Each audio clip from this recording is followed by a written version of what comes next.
ఏపీలో నైరుతి రుతుపవనాలు మరింతగా విస్తరిస్తున్నాయి. రుతుపవనాల ప్రభావంతో వాతావరణం బాగా చల్లబడింది. ఇవాళ పలు జిల్లాల్లో భారీ వర్షాల నుంచి అతి భారీ వర్షాలు కురిసే అవకాశం ఉందని వాతావరణ శాఖ హెచ్చరించింది. ముఖ్యంగా తీర ప్రాంతాలు, రాయలసీమలోని కొన్ని ప్రాంతాల్లో ఉరుములు మెరుపులతో పిడుగులతో కూడిన వర్షాలు పడే అవకాశం ఉందంటంతో ప్రజలు అప్రమత్తంగా ఉండాలని అధికారులు సూచిస్తున్నారు. అవసరం లేకుండా వర్షాల సమయంలో బయటకు వెళ్లకుండా జాగ్రత్తలు పాటించాలని, రైతులు, కూలీలు పొలాల్లో పనిచేసేటప్పుడు పిడుగుల ప్రమాదం నుంచి రక్షణ చర్యలు తీసుకోవాలని సూచించారు. ఏపీలో వాతావరణ హెచ్చరికలపై మరింత సమాచారం మా కరెస్పాండెంట్ బిందు అందిస్తారు.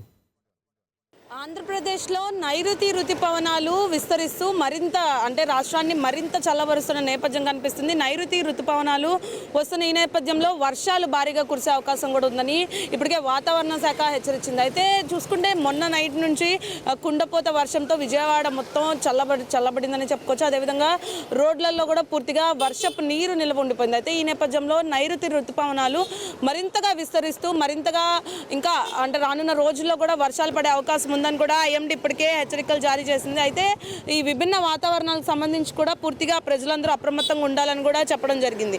ముఖ్యంగా తీర ప్రాంతాలు ఎవరైతే ఉన్నారో వారికి సంబంధించి రాయలసీమలోని కొన్ని ప్రాంతాలు కానీ వీటిల్లో ఉరుములు మెరుపులతో కూడిన వర్షాలు కూడా నమోదయ్యే అవకాశం ఉందని కూడా ప్రజలు అప్రమత్తంగా ఉండాలని కూడా హెచ్చరించారు. ముఖ్యంగా రైతులు కానీ పొలాల్లో కూలి చేసే ప్రతి ఒక్కరు కూడా పనిచేసేటప్పుడు పిడుగులు పడే అవకాశం ఉందని, దానికి సంబంధించి రక్షణ చర్యలు తీసుకోవాలని కూడా చెప్పారు. మరోవైపు వర్షాలకు సంబంధించి అనుకూలంగా మారడంతో ఖరీఫ్ సీజన్లో పనులు ఇప్పటికే రాష్ట్ర వ్యాప్తంగా వేగంగా పుంజుకున్నాయని చెప్పుకోవచ్చు.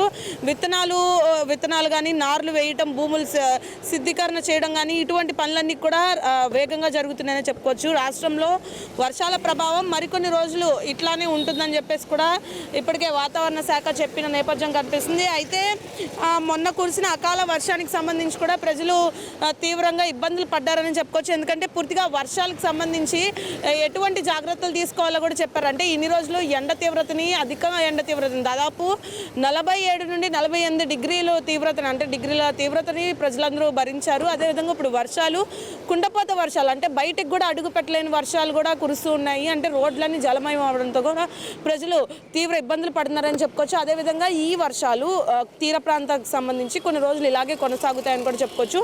మనం చూసుకుంటే క్లైమేట్ కూడా అలాగే ఉంది, చాలా చల్లగా ఉందని చెప్పుకోవచ్చు. క్లైమేట్ ఇలాగే చల్లగా ఉంటే ప్రజలందరూ రోజువారీ పనులకి చాలా చక్కగా వెళ్ళొచ్చని చెప్పుకోవచ్చు. అయితే ఐఎండీ సూచనల ప్రకారం ఈ వర్ష సూచనలు మరికొద్ది రోజుల పాటు ఇలాగే ఉండే అవకాశం ఉంది. కాబట్టి నైరుతి ఋతుపవనాలు విస్తరించడంతో వర్షాలు పడే అవకాశం, నైట్ పడే అవకాశం ఉంది. రోజులో కూడా ఇలాగే చల్లగా ఉంటుంది. అయితే అయినప్పటికీ ఇటువంటి వర్షాల సమయంలో శిథిలావస్థల దగ్గర ఉన్న బిల్డింగ్లు కానీ, చెట్ల దగ్గర కానీ, పాత బిల్డింగుల దగ్గర కానీ ప్రజలను ఎవరిని నుంచోవద్దంటున్నారు. ఎందుకంటే కరెంటు సమస్యలు కూడా వస్తూ ఉంటాయి. కరెంటుకి సంబంధించి కూడా తీవ్రంగా కరెంటు పోల్స్ దగ్గర కూడా ఉన్న నేపథ్యంలో కరెంట్ ఏదైనా మిస్ఫైర్ అయ్యి ప్రమాదాలు జరిగే అవకాశం ఉంది. కాబట్టి అటువంటివి కూడా జాగ్రత్తలు తీసుకోవాలని కూడా చెప్పడం జరిగింది.